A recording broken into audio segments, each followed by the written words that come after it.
Airlangga Hartarto pada Minggu 11 Agustus mengumumkan pengunduran dirinya sebagai Ketua Umum DPP Partai Golkar di Jakarta.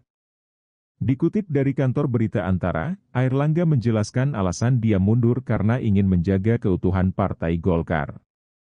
Ia juga ingin memastikan stabilitas selama transisi pemerintahan dari Presiden RI Joko Widodo ke Presiden terpilih Prabowo Subianto. Selamat pagi para kader Partai Golkar yang saya cintai.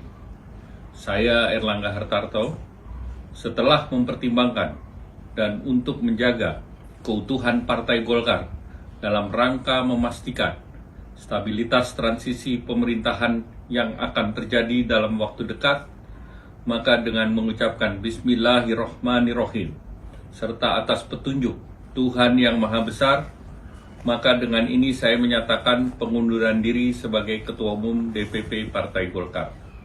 Pengunduran diri ini terhitung sejak semalam, yaitu Sabtu 10 Agustus 2024. Selanjutnya sebagai partai besar yang matang dan dewasa, DPP Partai Golkar akan segera menyiapkan mekanisme organisasi sesuai dengan ketentuan ADART organisasi yang berlaku.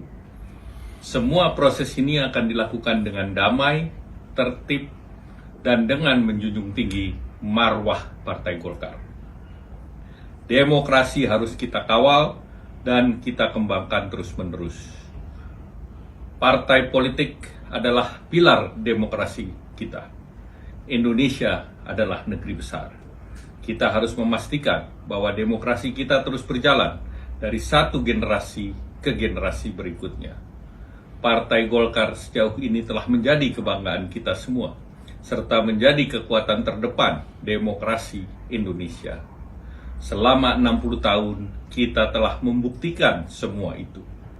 Di dalam pemilu legislatif 2024, kita telah bersama-sama menaikkan pencapaian partai kita dengan merebut 102 kursi DPR RI, serta ratusan, bahkan ribuan kursi parlemen di berbagai tingkat pemerintahan dari Sabang sampai Merauke.